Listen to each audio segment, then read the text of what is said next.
All right, so today I wanted to go over kind of how I'm using some of the Mentzer philosophies in power building currently. So right now, I'm chasing a 315 bench. It is kind of the last checkbox on my I don't know gym bro milestone thing. I've done a 6 plate deadlift. I've done a 475 squat. Um, but I only ever hit a 290 bench like 6 years ago is when I power lifted, maybe four. Um, but I herniated a disc because I didn't really know better. I just kind of maxed all the time, let the ego get in the way, and I got back to deadlifting 550 and stuff like that. It's just once you do it once, it kind of recurs after that. And I'm 27 now, don't want to be in a wheelchair when I'm older. But yeah, so here's that's not it. But yeah, here there's six. I mean, you can see why the hell I herniated this. That is just hideous. But my max before that was like 20 pounds lighter. I had no idea that was gonna come that day. And then here's a 475 squat.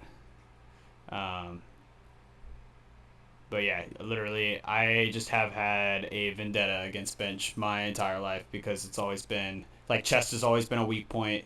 Parents have bird chests or concave chests, even. All right, I wouldn't say that. I do, but it's come a long way since then, and yeah. So I thought I'd kind of share how are we using the Mentzer philosophies in power building currently. So the way I have it set up, Monday, Thursday, and Saturday, I will be benching some competition variation, either tempo, close grip, or just regular flat bench. Monday, I'm including incline bench as well, and then doing a full upper body Mentzer like to failure protocol after that. So I have read his books. His rest intervals he took in between workouts and the intensity he did took a lot longer rest than I do.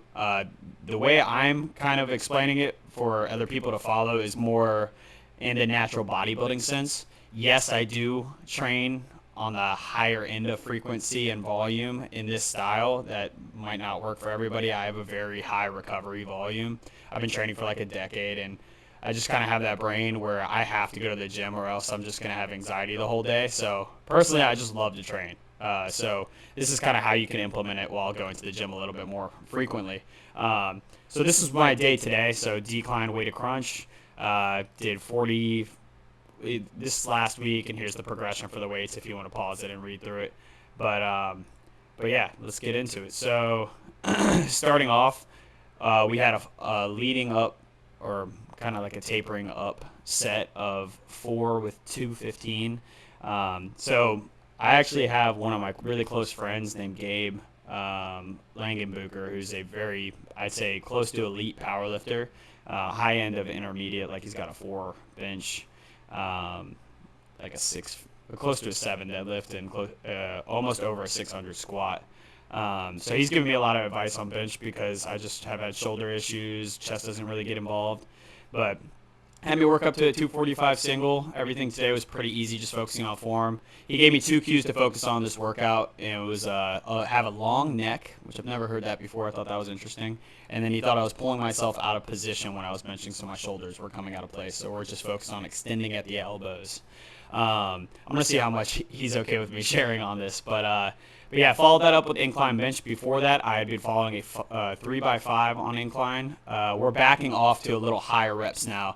So I don't know if you've heard the APRE protocol, but it's kind of similar to Mentzer. You have a top set of like 8, and then you back off about 20 pounds to try to, or depending on what you get with that weight, you either increase weight or decrease weight. So I kept 2 sets in there for incline bench, did 175 and 155 for 8, and then we went to this single arm pec deck. This one I stole from TNF. I absolutely love it. It is so hard for me to find movements that I can feel my chest on. After watching these videos, I did not realize how many stupid faces I make when I'm working out.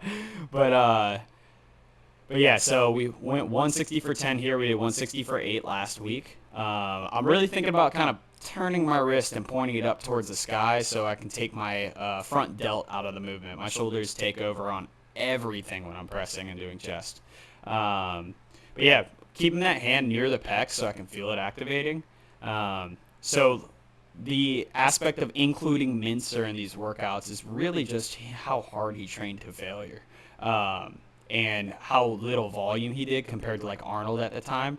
I think it's really important to remind ourselves these guys were on literally gallons of gear, D-ball at the time, and we are, as natural athletes, we have to consider that like we probably, like, even if he's doing less volume, what you're doing when you take external drugs is you're improving your recovery, your sleep, so that you can train and recover better and grow better in your off time. So we're all thinking, all right, how can we maximize recovery? So this is actually an incline reverse Y. This was actually the first movement I did. I just noticed these are out of order. Um, but yeah, so we're focused on the rear delts, getting blood flow to the upper back. And this, I love how it feels when I bench when I'm doing this beforehand. It looks a little silly, but this is around 45 pounds for like 10 reps. And then we start the posterior chain portion of the upper day. So we have this really cool chest supported T-bar. If I didn't have this, I would do a landmine T-bar or an incline dumbbell row. I had this on my density day before, and I moved it to today, and it felt so much better than on my density day. And this is a terrible angle. I don't know why I filmed it like this, but my legs look pretty big. But yeah, again, weak points, upper back, rear delts. Really set it up so that I can squeeze that upper back. That's going to help me out with bench too, so it all works together. After that, this was actually taken when I needed to do it, so I ended up doing bicep curls before my lat pull down, which kind of affected the progression of it. Whenever you flip-flop the order, you kind of have to consider that in your progression. So I didn't beat my reps from last week, but I was okay with that because I had to take shorter rest times, I had to get to work and stuff like that. So, but yeah, like I said, add a pound, add a 2.5, progress from the week before. You can see I have a 5-pound clipped on there, 175 for 8. And then we have this really cool overhead tricep extension machine. I was doing a incline skull crusher before, and I just didn't feel like setting it up today. This was already there. This one's cool, but it puts a little too much pressure on the elbow joints. Like it's really hard to even keep your elbows close together. You can't really tell how it falls back, but it's like scraping the top of my head. But yeah, pretty blessed to be able to even have access to a machine like that. But if you saw how much I was paying for this gym membership, you would be like, okay, yeah, it deserves to have great equipment like that. And then this was my drop down set on spider curls. I had one set of 70 for 8 before this. But yeah, so pretty much I follow the 2-set rule. I want to do 2 sets to complete failure on every movement. I try to pause in the bottom of everything, take the stretch shortening cycle out of things where the muscle's firing off the tendon, and really make that muscle work. Look at the face there. I look like an idiot. And yeah, so I'll decrease sets or increase sets in a workout depending on how I'm feeling. I will not add more than like 1 set though if I do, because it will screw up the workouts later in the week that I'm trying to recover from. Someone left a comment about like how frequent during the week training muscle groups. I'm training pretty much every muscle group 2 to 3 times a week. So if I go crazy exertion on one workout, then it's going to affect my progression.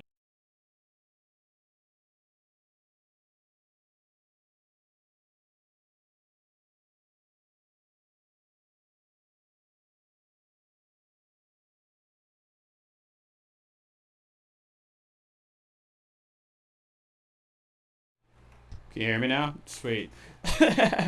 But I honestly looked at the analytics and hardly anybody makes it past like a minute and a half. But if you made it this far, yeah, I don't know. If you made it this far, like at least like or comment or something to just say, hey, what's up? But yeah, Mentzer seems to be a buzzword in the YouTube recommendations, so I'll probably include that in this again. But um, thanks for watching the Yap Sesh. Pick up the fork. I'll see you later.